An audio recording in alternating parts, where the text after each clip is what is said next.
नमस्कार प्यारे बच्चों, हम एनसीईआरटी क्लास 6 भूगोल पढ़ रहे हैं जिसमें सेकंड चैप्टर चल रहा है जिसका नाम है ग्लोब अक्षांश एवं देशांतर रेखाएं।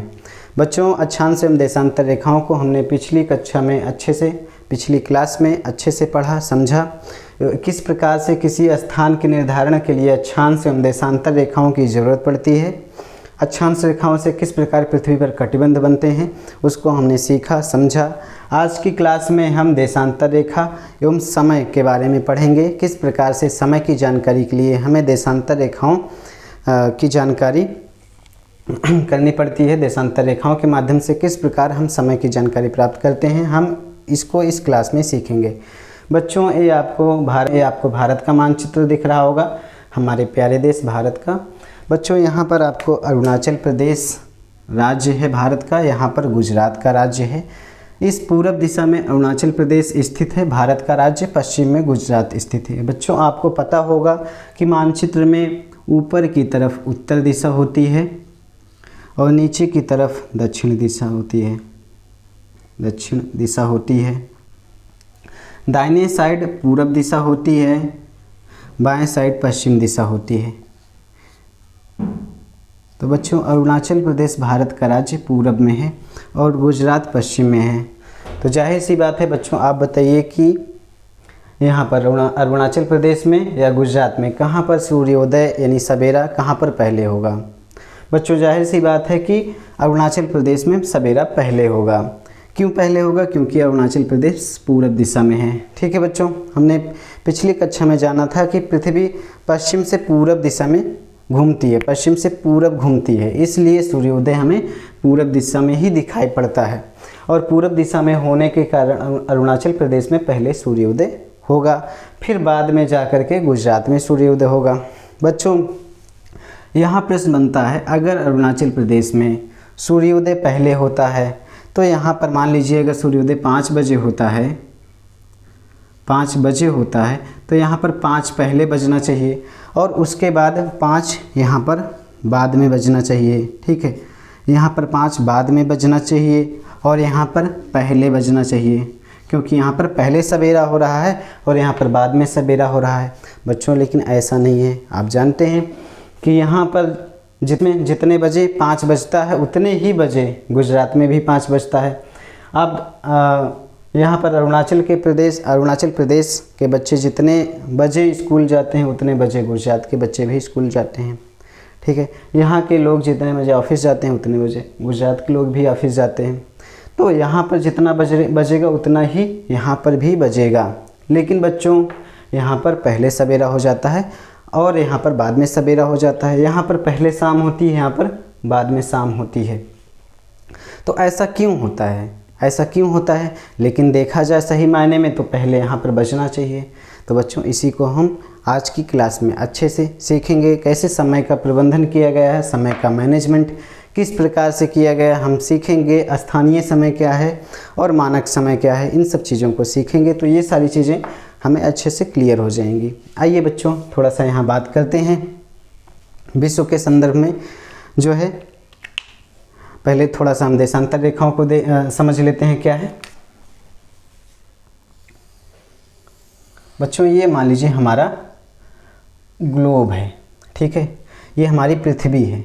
यहाँ पर उत्तरी ध्रुव है और नीचे दक्षिणी ध्रुव है। ये उत्तरी ध्रुव है, उत्तर में है तो उत्तरी ध्रुव है। ये दक्षिणी ध्रुव है, दक्षिण में है तो दक्षिणी ध्रुव है। ठीक है बच्चों, देशांतर रेखाएं क्या हैं? उत्तरी ध्रुव से दक्षिणी ध्रुव को जोड़ने वाली रेखाएं देशांतर रेखाएं कही जाती हैं। इस प्रकार से एक देशांतर रेखाओं का जाल सा बिछा हुआ है हमारी पूरी पृथ्वी पर। ठीक है,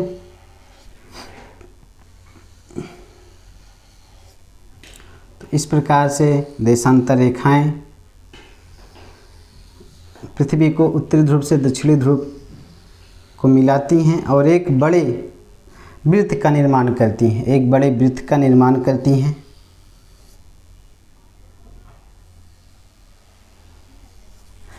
तो बच्चों, ये आपकी क्या है? देशांतर रेखा है। उत्तरी ध्रुव से दक्षिणी ध्रुव को मिला रही है। इनकी संख्या लगभग 360 है। 360 रेखाएं हैं, 360 रेखाएं हैं। और हमारी पृथ्वी पश्चिम से पूरब की ओर घूम रही है, पूरब की ओर घूम रही है हमारी पृथ्वी। इस तरीके से पश्चिम से पूरब की ओर घूम रही है और 360 रेखाएं हमारी पृथ्वी पर खींची गई हैं। खींची गई हैं इससे मतलब ये नहीं कि खींची गई हैं, इससे मतलब ये है कि काल्पनिक रेखाओं की स्थिति मानी गई है, कि यहाँ से इन रेखाओं की स्थिति मानी गई है। तो ये रेखाएं 360 हैं, इनको काल्पनिक रूप से माना गया है कि यहाँ से रेखाएं गुजर रही हैं। ठीक है, तो जब 360 रेखाएं हैं, ये जो है 24 घंटे में, लगभग 24 घंटे में क्या करती है हमारी पृथ्वी, 24 घंटे में एक बार घूमती है। ठीक है, एक चक्कर लगाती है, एक चक्कर लगाती है। किसका? एक चक्कर सूरज का लगाती है। तो जब 24 घंटे में एक चक्कर सूर्य का लगाती है तो 24 घंटे में क्या होता है, 360 रेखाएं, 360 रेखाएं भी क्या होती हैं, गुजरती हैं। 360 रेखाएं गुजरती हैं सूर्य के सामने से। ठीक है, मान लीजिए सूर्य है तो इसके सामने से 360 रेखाएं गुजरती हैं। 24 घंटे में 360 रेखाएं गुजर जाती हैं। ठीक है बच्चों, तो आप देखिए 360 रेखाएं जब 24 घंटे में गुजरती हैं तो एक घंटे में कितनी रेखा गुजरती है, एक घंटे में कितनी रेखा गुजरेगी, आइए देखते हैं। तो 360/24 कितनी रेखाएं हो जाएंगी, 15 रेखाएं हो जाएंगी। यानी कि 15 रेखाएं एक घंटे में सूर्य के सामने से गुजरती हैं। बच्चों 15 रेखाएं एक घंटे में गुजरती हैं, तो एक रेखा कितने मिनट में गुजरेगी, एक रेखा कितने मिनट में गुजरेगी। अब एक रेखा, अब एक घंटे में 60 मिनट होता है, 60 मिनट होता है तो 60/15, तो एक रेखा गुजरने में लगभग 4 मिनट का समय लग जाएगा। यानी कि ये जो हमारा ग्लोब, जो हमारी पृथ्वी है, इस पर 360 रेखाएं, इसकी एक रेखा यहाँ सूर्य यानी कि इस रेखा पर सीधा चमक रहा है, इस रेखा पर सीधा चमक रहा है। तो इस रेखा को पार होने में सूर्य से इस रेखा पर चमकने में सूरज के, अभी मान लीजिए इस रेखा पर सूरज चमक रहा है, तो इस रेखा से इस रेखा पर सीधा चमकने में सूरज को 4 मिनट का समय लगेगा। 4 मिनट का समय लगेगा, 4 मिनट का समय लगेगा। बच्चों पूरब दिशा से सूर्य पश्चिम दिशा की ओर जाता है और पृथ्वी पश्चिम दिशा से पूर्व दिशा की ओर घूमती है। तो आप देख सकते हैं कि पहले यहाँ पर पहले पूर्व दिशा में, पहले पूर्व में होगा सूर्योदय, बाद में होगा पश्चिम दिशा में सूर्योदय। तो यानी कि आप कह सकते हैं कि पहले सुबह यहाँ होगी और बाद में यहाँ होगी। पहले इस साइड पूर्व दिशा में पहले बजेगा, बाद में यहाँ बजेगा। यानी कि यहाँ इस पूर्व दिशा का समय आगे होगा और पश्चिम दिशा का समय पीछे होगा। बच्चों आप देखते हैं कि प्रतिदिन सूर्योदय होता है, प्रतिदिन सूर्यास्त होता है और प्रतिदिन रात होती है, दिन होता है, रात दिन होता है रोज़, और सूर्यास्त सूर्योदय होता है। तो सूर्यास्त और सूर्योदय के माध्यम से पहले जो है सौर घड़ी को बनाया करते थे लोग, और सौर घड़ी के माध्यम से समय की जानकारी प्राप्त करते थे। तो सबसे अच्छा साधन है समय की जानकारी प्राप्त करने का सूर्यास्त एवं सूर्योदय। बच्चों होता क्या है, जब सूर्योदय होता है तो सूर्योदय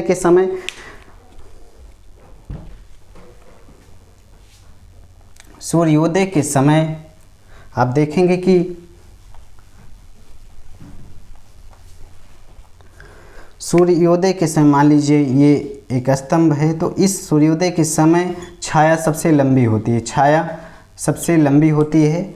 और यही छाया जब दोपहर होता है, ठीक है, ये इतनी छाया सुबह के समय है, और जब ये दोपहर होता है तो ये छाया छोटी होती जाती है, इतनी हो जाती है। ठीक है, दोपहर, यानी कि दोपहर को इसकी छाया कम हो जाएगी, छोटी हो जाएगी। किसी वस्तु की छाया दोपहर को बिल्कुल छोटी हो जाती है, और जब सूर्य सीधा सिर के ऊपर चमकता है, जिसको हम दोपहर के 12 बजे बोलते हैं, उस समय जो है सूर्य की छाया बिल्कुल शून्य हो जाती है। ठीक है, दोपहर, इसको हम दोपहर बोलते हैं, दोपहर के 12 बजे बोलते हैं। और सुबह सबसे लंबी छाया होती है। उसके बाद बच्चों आप देखेंगे जब शाम होगी तो फिर छाया बढ़ने लगेगी, शाम को फिर से सबसे लंबी छाया होती है, छाया बड़ी होती है, ठीक है। और सुबह भी क्या होती है, छाया बड़ी होती है, छाया, ठीक है बच्चों। और दोपहर के 12 बजे एग्जैक्ट अगर जब सूरज जो है सिर के ऊपर चमकता है, तब किसी वस्तु की छाया बिल्कुल शून्य होती है, छोटी होती है। तो हम उस समय को, जब सूर्य सिर के ऊपर चमकता है, हम उसको 12 बजे मानते हैं कि दोपहर के 12 बज गए हैं, दोपहर के 12 बज गए हैं। और इस 12 से हम समय का मिलान करते हैं, इस 12 के माध्यम से हम जो है पृथ्वी पर समय का मिलान करते हैं। अब देखिए बच्चों, समझिए यहाँ पर जी, ये जो है देशांतर रेखा की मुख्य देशांतर रेखा है, ये मुख्य देशांतर रेखा है। मुख्य देशांतर रेखाओं में क्या है, ये मुख्य देशांतर देशांतर ये मुख्य देशांतर है। इसको जीरो देशांतर बोलते हैं, जीरो देशांतर बोलते हैं, जीरो देशांतर बोलते हैं। आपने पढ़ा था पिछली कक्षा में, ये ग्रीनविच से होकर के गुजरती है, ग्रीनविच से होकर के गुजरती है, ग्रीनविच से गुजरती है। लंदन में, ग्रीनविच लंदन में एक प्रयोगशाला है, उसी से ये रेखा होकर के गुजरती है। बच्चों, देशांतर रेखाओं का सबसे बड़ा गुण होता है कि ये देशांतर रेखाएं पृथ्वी के इस पार से उस पार जाती हैं, एक पूर्ण गोले का निर्माण करती हैं और सभी गोला एक समान होता है, सभी गोला एक समान होता है। तो हम कौन सी मुख्य देशांतर है इसका निर्धारण नहीं कर सकते हैं। तो हुआ क्या था, सभी देशों की सर्वसम्मति से एक रेखा को मुख्य देशांतर रेखा मान लिया जाता है। तो उनमें से वह कौन सी रेखा होती है, यही रेखा होती है, इसको हम बीचों बीच मान लेते हैं। यहाँ पर लंदन है, लंदन के बीचों बीच में, लंदन में एक ग्रीनविच प्रयोगशाला है और इसी प्रयोगशाला से ये रेखा होकर के गुजरती है। तो इस रेखा को हमने मान लिया, क्या मान लिया, जीरो देशांतर रेखा। अब इसी रेखा को मानक रेखा मान करके, मुख्य रेखा मान करके अन्य देशांतर रेखाओं की जो है समय की जानकारी हम प्राप्त करते हैं कि अगर इस देशांतर रेखा पर इतना बजा है तो इस देशांतर रेखा पर इतना बजेगा। इस तरह से हम अन्य देशांतर रेखाओं पर बजने वाले समय की गणना प्राप्त करते हैं, गणना की जानकारी करते हैं। तो बच्चों, मान लीजिए ये हमारी मुख्य देशांतर रेखा है, इस पर सीधा सूर्य चमक रहा है, इस पर दोपहर सीधा सूर्य चमक रहा है। सूर्य इस पर सीधा जब चमक रहा होता है तो क्या होता है, यहाँ पर दोपहर के 12 बजते हैं, 12 बजे दोपहर के 12 बजे। यहाँ पर अगर सूर्य सीधा चमक रहा है इस मुख्य देशांतर रेखा पर, मान लीजिए, ठीक है, छाया बिल्कुल नहीं बन रही है, तो हम समझ लिए कि इस रेखा पर जो है सूर्य सीधा चमक रहा है। तो यहाँ पर कितना बज रहा है, 12 बज रहा है। लेकिन बच्चों, जब यहाँ 12 बज रहा है तो क्या आप क्या कहेंगे कि यहाँ पर भी 12 बजेगा, यहाँ पर भी 12 बजेगा, यहाँ पर 12 बजेगा, यहाँ 12 बजेगा? नहीं, यहाँ 12 बज रहा है तो इसके आगे समय कुछ और होगा, इसके पीछे समय कुछ और होगा, इन रेखाओं के पीछे।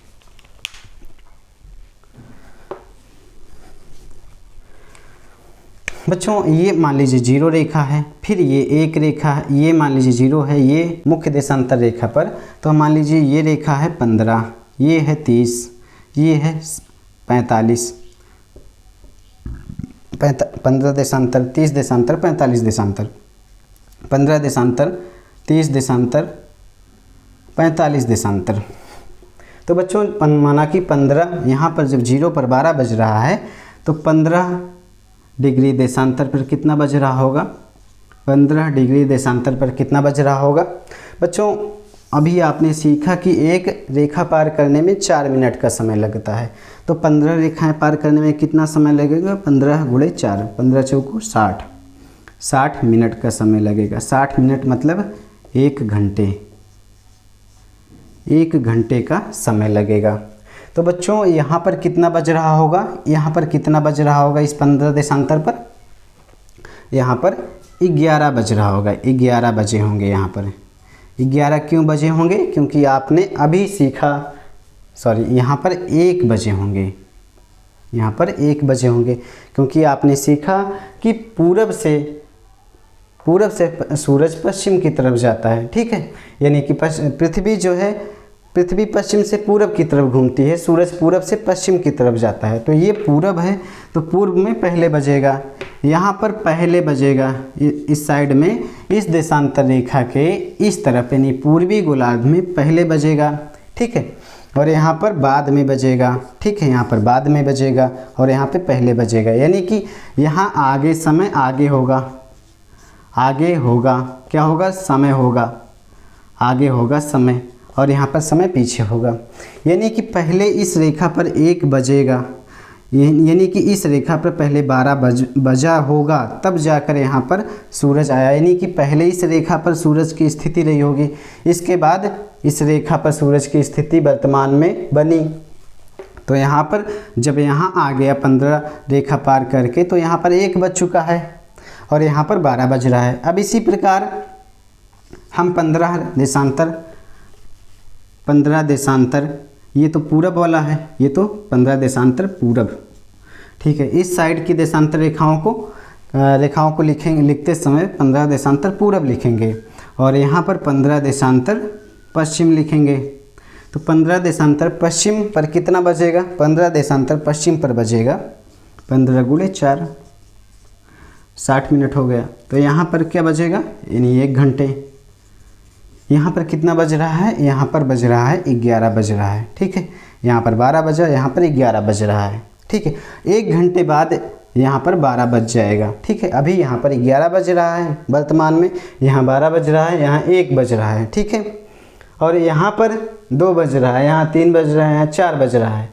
इस प्रकार से इस 12 बजे, अगर यहाँ पर दोपहर के 12 बज रहा है, तो इसके पीछे 180 रेखा पर रात के 12 बज रहे हैं। 12 बजे रात है, 12 बजे रात है, यानी कि रात का 12 बज रहा है, ठीक है, रात का 12 बज रहा है। तो बच्चों इस प्रकार से जो है हम समय की गणना करते हैं। आइए बच्चों हम सीखते हैं स्थानीय समय क्या है और मानक समय क्या है। मानक समय और स्थानीय समय को हम सीखते हैं।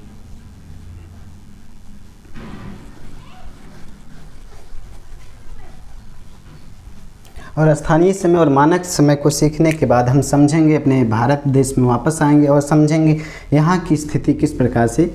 यहाँ पर अरुणाचल प्रदेश में पहले सूर्योदय होता है, यहाँ पर बाद में सूर्योदय होता है, तो कैसे यहाँ के समय को मिलाया जाता है, ठीक है। कैसे दोनों ही स्थानों पर एक ही घड़ी में एक ही समय होता है। तो एक होता है मानक समय एवं स्थानीय समय। बच्चों मानक समय वह होता है जैसे कि जो देशांतर रेखाओं के माध्यम से, देशांतर रेखाओं के माध्यम से देशांतर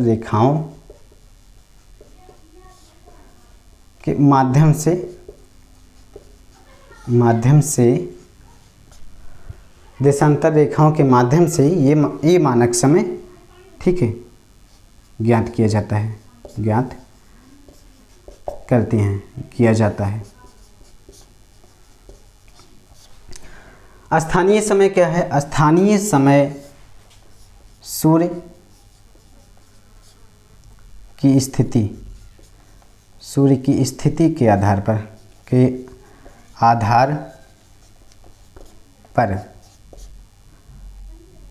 ज्ञात किया जाता है।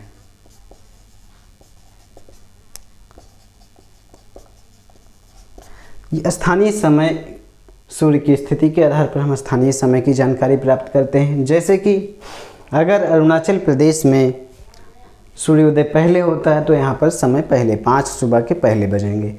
यहाँ पर सूर्योदय बाद में होता है तो यहाँ पर 5 बाद में बजेंगे। तो ये स्थानीय समय होगा। तो अरुणाचल प्रदेश का स्थानीय समय पहले होगा, आगे होगा। गुजरात का स्थानीय समय बाद में होगा। स्थानीय समय से अगर हम घड़ियों को सेट कर दें, तो बच्चों अरुणाचल प्रदेश के लोगों को ऑफिस पहले जाना पड़ेगा। अरुणाचल प्रदेश के बच्चे पहले स्कूल चले जाएंगे, ठीक है। और गुजरात के लोग जो है बाद में स्कूल जाएंगे, बच्चे ऑफिस में ये लोग बाद में जाएंगे। अगर स्थानीय समय से हम काम लें, ठीक है, सूर्य के उदय और सूर्य अस्त होने के आधार पर हम समय अपनी घड़ियों को सेट कर दें, अपनी घड़ी बना लें। प्रत्येक स्थान पर अरुणाचल प्रदेश वाले अलग बना लें, यूपी वाले अलग बना लें, ठीक है। यूपी में जब सूर्योदय हो तब उस आधार पर यूपी वाले बना लें। तो आगे चल के पंजाब वाले, राजस्थान वाले, गुजरात वाले, मध्य प्रदेश वाले सब अपना अपना अलग अलग समय बना लें। तो इससे दिक्कत क्या आएगी? इससे दिक्कत ये आएगी बच्चों, जब गुजरात में, ठीक है, लोग ऑफिस चले गए, ठीक है, ऑफिस चले गए, अरुणाचल प्रदेश के लोग ऑफिस चले गए, उसके बाद जब ये लोग ऑफिस चले गए तब ये फ़ोन करेंगे गुजरात वालों को।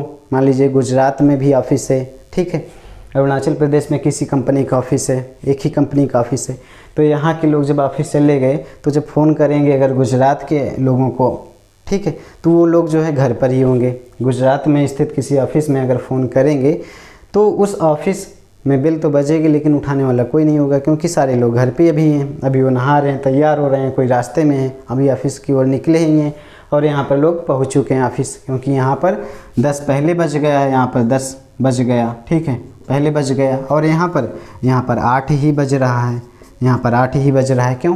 क्योंकि यहाँ से लेकर के यहाँ के बीच में जो है 2 घंटे का अंतराल है, 2 घंटे लगभग समय का अंतराल है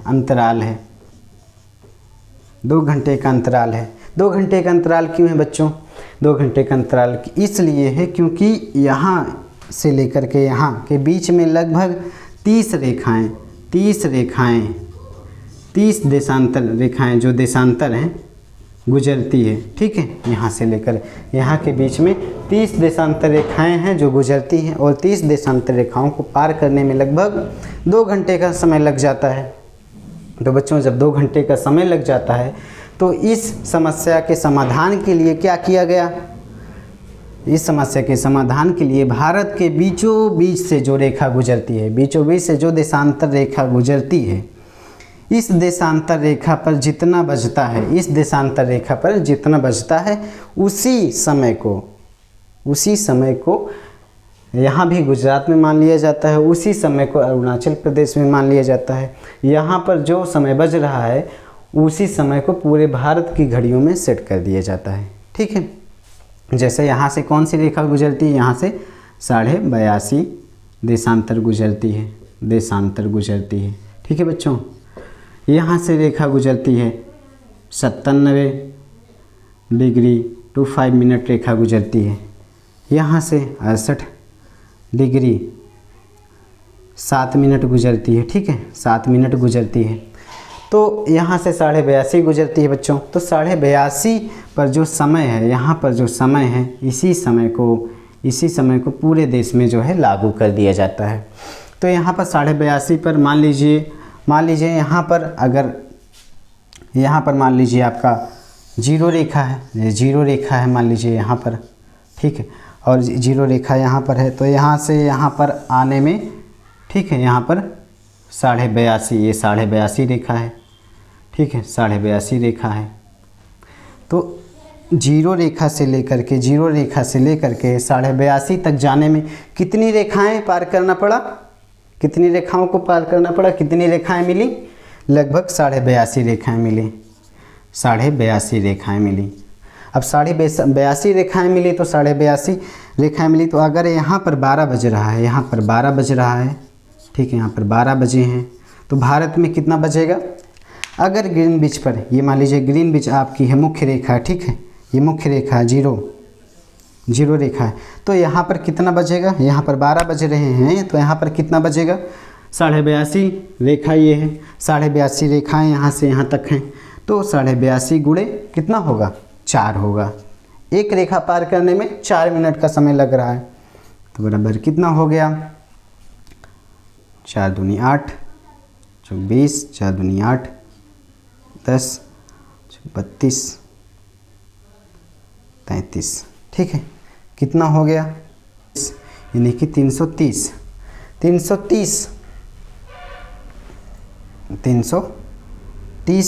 मिनट, 330 मिनट हो गया, 330 मिनट। अब 330 भागे 60 करेंगे तो हम घंटे में कन्वर्ट कर लेंगे, ठीक है। तो कितना हो गया? 6 × 18, 6 × 24, 6 × 5 = 30, 6 × 5 = 30, 5 घंटे, और उसके बाद कितना हो रहा है, कितना बज रहा है, 56 30 300 बराबर 30 मिनट। तो 5.5 घंटे, 5 घंटे 30 मिनट, ठीक है। 5 घंटे 30 मिनट समय यहाँ पर क्या होगा, प्लस होगा, आगे होगा। यहाँ का समय 5 घंटे 30 मिनट आगे होगा, यानी कि यहाँ पर 12 बज रहा है, तो यहाँ पर कितना बज रहा होगा, यहाँ पर बज रहा होगा, इस रेखा पर बज रहा होगा। यहाँ पर 12 बजे हैं तो यहाँ पर बज रहा होगा शाम के 5:30 बज रहे होंगे, 5:30 बज रहे होंगे, ठीक है बच्चों। जब यहाँ पे 5:30 बज रहे हैं, शाम के 5:30 बज रहे हैं, तो यही 5:30 यहाँ भी बजा दिया जाएगा, ठीक है। यही 5:30 यहाँ भी बजा दिया जाएगा, यही 5:30 यहाँ भी बजा दिया जाएगा, यही 5:30 यहाँ भी बजा दिया जाएगा बच्चों, ठीक है। लेकिन अगर देखा जाए सही रूप में तो बजना क्या चाहिए, यहाँ पर कुछ और बजना चाहिए। यहाँ से 82.5 से 97 के बीच में कितनी रेखाएं और आ जा रही हैं, 15 रेखाएं और आ जा रही हैं लगभग, ठीक है। लगभग 15 रेखाएं और आ जा रही हैं, तो यहाँ पर लगभग 1.5 घंटे का, लगभग 15 रेखाएं और आ जा रही हैं, तो लगभग 1 घंटे का समय जो है यहाँ पर लगभग 6:30 बजना चाहिए। यहाँ पर बजना 6:30 चाहिए, यहाँ पर 6:30 बजना चाहिए, और यहाँ पर कितना बजना चाहिए, यहाँ पर 4:30 ही बजना चाहिए, 4:30 ही बजना चाहिए सूर्य की स्थिति के अनुसार अगर देखा जाए तो सही मायने में। यहाँ पर 4:30 बजना चाहिए, यहाँ पर 6:30 बजना चाहिए। लेकिन हम इन दोनों समय के बीच समय का एक तरह से कहा जाए कि एक औसत निकालते हैं और औसत को लागू कर देते हैं। तो सही तरीके से देखा जाए तो हम जो है एक इन दोनों देशांतरों के बीच की एक देशांतर रेखा चुनते हैं, उसी देशांतर रेखा पर जो समय बचता है उसी समय को पूरे देश पर लागू कर दिया जाता है। तो हमने 82.5 देशांतर को चुना। बच्चों 82.5 देशांतर को ही क्यों चुना, 82, 83 चुन सकते थे, 81 चुन सकते थे, 80 चुन सकते थे, थोड़ा सा इस पर हम बात करेंगे।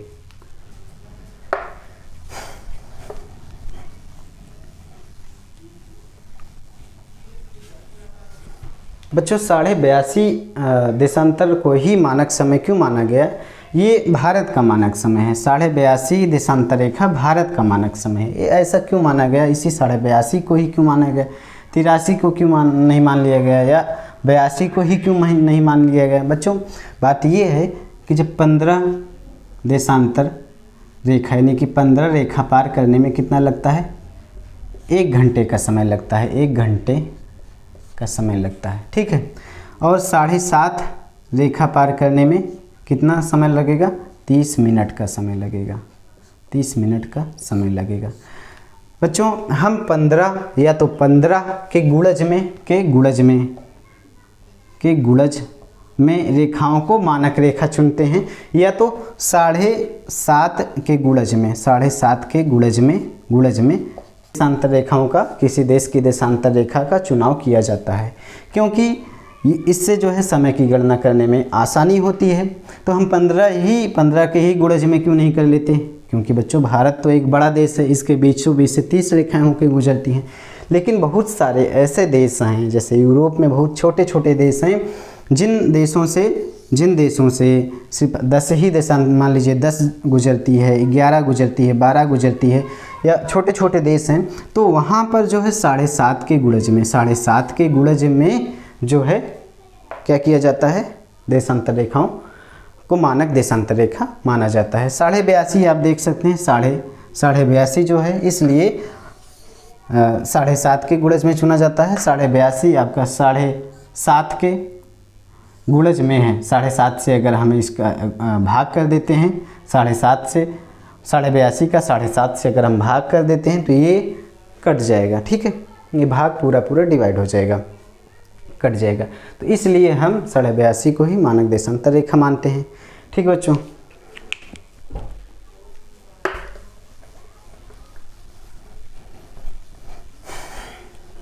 तो बच्चों इसी प्रकार आप विचार करिए, अगर कहा जाता है कि लंदन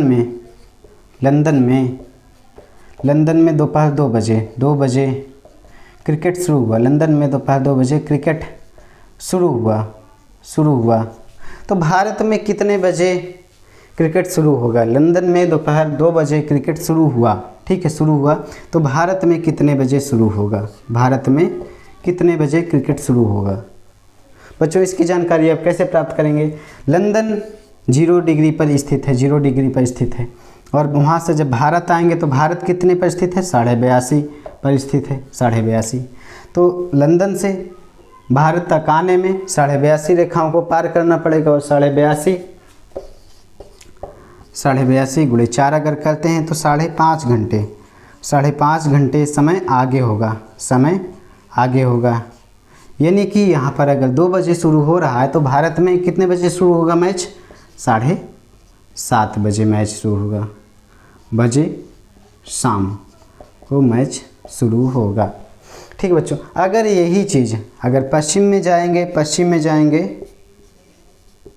जाएंगे तो क्या होगा? ये जब यहाँ पर समय जुड़ रहा है तो समय घट जाएगा। मान लीजिए यहाँ पर लंदन में क्रिकेट 2 बजे शुरू होता है, यही, और भारत में पूछा जा रहा है कितने बजे शुरू होगा। यही आपको पूछ लिया जाता कि लंदन में 2 बजे शुरू होता है और न्यूयॉर्क में जो कितने देशांतर पर है? मान लीजिए न्यूयॉर्क मान लीजिए है 82.5, न्यूयॉर्क में 82.5 पर कितने बजे शुरू होगा? कितने बजे शुरू होगा? ठीक है, न्यूयॉर्क मान लीजिए 82.5 पर है। तो अब यही 82.5 गुणे 4, 5.5 घंटे हो गए,